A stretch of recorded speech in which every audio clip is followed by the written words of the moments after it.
Hello everybody, my name is X Factor, and don't forget, June 12th is massive if you're a fan of the Battlefield franchise or can't wait to see the live stream multiplayer reveal involving myself, Jack Frags, Level Cap, Matimio, and Neebs. We're all together in one team, playing for Team Neebs, our captain. And that's the way it should be because he taught all of us everything we know about the Battlefield franchise. Can't wait for more details when it comes to the multiplayer, what to expect in Battlefield 1. Well, the developers dropped a ton of knowledge bombs on us today. We're going to break all that down, including the 10 things you need to know about the weapons and gunplay in Battlefield 1, and a Q&A one of our friends did, Darkness429. You guys know him, Timmy from Twitch. Also a game changer. He sat down with one of the devs. We're going to go through some of these questions, and I'll add some of my thoughts on the end. If you guys want to follow along, there's going to be a link in the description, so let's get to it. Darkness asked Julian, one of the developers of BF1, the weapons of BF1 are a bit more specialized. To get the most out of them, you have to be aware of their strengths and weaknesses and use the right one in the right situation. Putting your weapon to good use will feel more rewarding than ever before. Here's the question. In Battlefield 3 and Battlefield 4, you could take a PDW or an SMG into battle. You could tap fire it at medium and longer ranges, still do adequate damage, and more than likely drop your target. It seems like it's shifting dramatically in BF1. You want a close range solution? Well, it's not going to be very good at medium range or not applicable at long range. So think of the combat you're getting into, switching not only your classes that they remade, but potentially your weapon or loadout when you're about to pop back into the hot action. Up next, Darkness asks, will the gadgets feel familiar to Battlefield players? The developer answers, our gadgets may look different, but you'll feel right at home with them. World War I drove innovation, which resulted not only in things like tanks and armor-piercing rounds, but also in the sorts of medical and scouting gadgets that revolutionized the next century of war. So what does this mean for us that played Battlefield 4, where there's nothing to be flying through the air locking onto things? They've also changed the gadgets to be time-specific. Yes, you could still throw stuff that goes boom. More than likely, there will be AT&T or dynamite. It's not a Battlefield game without that, but there won't be any flying UCAVs or SWAVs either. Up next, Darkness asked about the customization of weapons. The developer responds, most weapons will allow you to equip bayonets or alter their handling, as well as changing your weapon sight's magnification. They have some amazing weapon skins, which I'll talk about in the future. Seriously, bayonet charges anybody? That would be hilarious. Darkness then follows it up with how will long-range weapons like sniper rifles feel? The dev responds, the way they work will feel familiar to players who enjoy playing the sniper role in Battlefield games, but they aren't exactly the same. The biggest change is that you'll actually be the most effective when you stay at the right distance to your target. It's not all about being as far away as possible. You want to make sure you're not too close, but not too far away. This is a pretty big change, and it's something that DICE has been trying to work on for quite some time. How do you force the snipers to play the objective? Remember, they actually gave points based on headshot distance. If you got 1,700 meter headshot, you got 1,700 points. Well, they took that away. Now everybody gets the same headshot bonus. Remember, they've rebalanced and changed all the classes, and they've done a massive overpass on the team play initiative. It'll be interesting to see how this plays out. And lastly, and probably the coolest question here, do melee weapons play a greater role in close quarters combat? The developer responds, getting up close and personal with your enemies was much more common in World War I than in other wars of the 20th century. We designed a number of distinct melee weapons to take advantage of this, each featuring different attack speeds and damage outputs. That will be interesting to see how it plays out. Will there still be the two-swing takedown up close? Will there be some one-swing weapons? Will there be a lock-on from behind?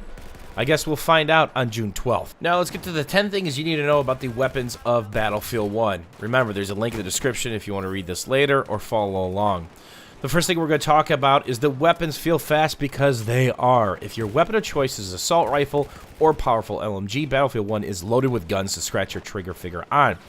In general, all the weapons might feel a little faster than you'd expect. On top of adding drag and gravity to the bullets themselves, which has been long fermented in the Battlefield franchise, they've increased the bullet velocity. This speeds things up and makes the gunplay feel more authentic. So the bullet lead and the bullet drop, which has been long standing in the Battlefield franchise, is still there, but with the increased velocity, will you now have to lead your targets just a little bit less compared to Battlefield 4 and Battlefield 3 because they've increased the velocity, or are they only increasing the velocity of certain types of classes of weapons in Battlefield 1? And for those of you asking, how many classes are there?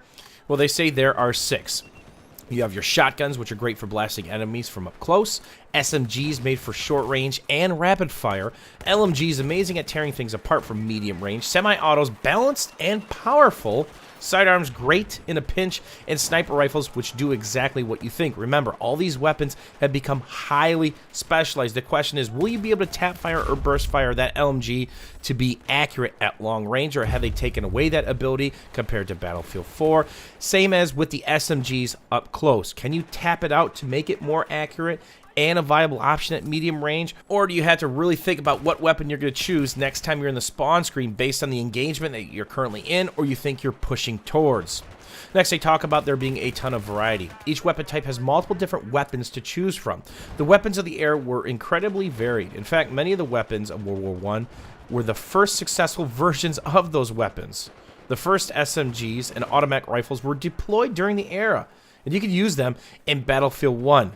It'll be very interesting to see what options we have available, and of course the differences among those weapons within their respective class. Up next, we're going to be talking about the effectiveness of these weapons. Technology hurtled forward during World War I, leading to absolutely incredible, efficient weapons that were damn good at doing what they were designed to do. Whether you're blasting holes in walls and taking down hidden enemies, or sniping from across the map, you'll find the gunplay in Battlefield 1 feels modern and fun. Blasting people through walls. That's that term that is near and dear to my heart. That term's called destruction. Bad Company 2 Destruction was amazing. Some of the fights such as Valparaiso or In the Huts or even Erica Harbor, where you could knock somebody out through the wall, RPG the wall, didn't matter what part of the building you hit, which is different than the community map right here. You can't even shoot your small arms through some of these huts that you could in Bad Company 2. I'm super excited to see how that plays out. Now let's talk about attachments and weapon customization.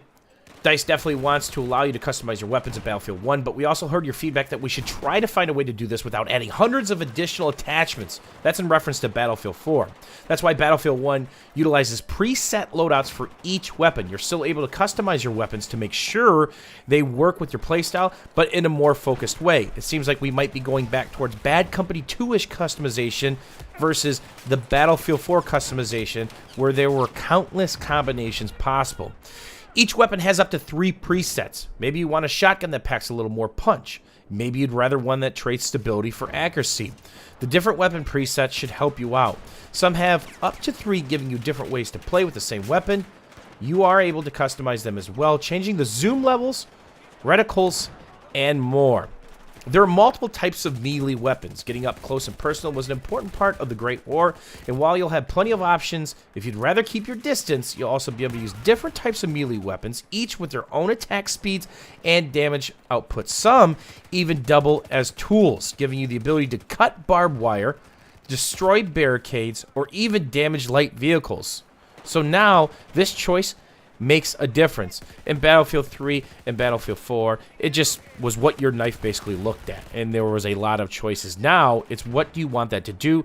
There'll be trade-offs when it comes to the melee side, then of course, when you come across some of these barbed wires, barricades, or light vehicles in Battlefield 1. Earlier, we talked about being able to use bayonets. Well, guess what? You could do a bayonet charge. Being able to close the gap between you and your enemy is important, especially when you're going for a melee kill. Attach the bayonet to the end of your gun. It'll make that a little easier, letting you charge at your enemies, make contact, and they're on the fast track to the graveyard. This could be absolutely brutal and hilarious.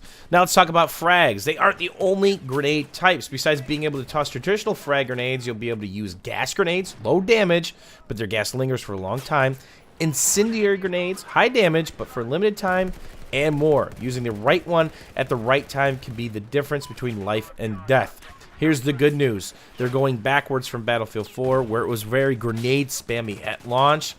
This seems to be more tactically based grenades, and of course limited use. Now everybody wants to know about the audio of Battlefield 1 and the visuals. Well, they've already talked about being on the updated Frostbite engine, but not much has been said about audio, which DICE does very well, and they're very well known for. And one major change is you can actually tell when your magazine is running out of ammo now. Your firing sound slightly changes when your ammo is low. That's awesome. The only question I have is they're going back to the Bad Company 2 sound when you used to headshot somebody, the tink of the helmet, or the hidden sound that you can't even tell in Battlefield 4.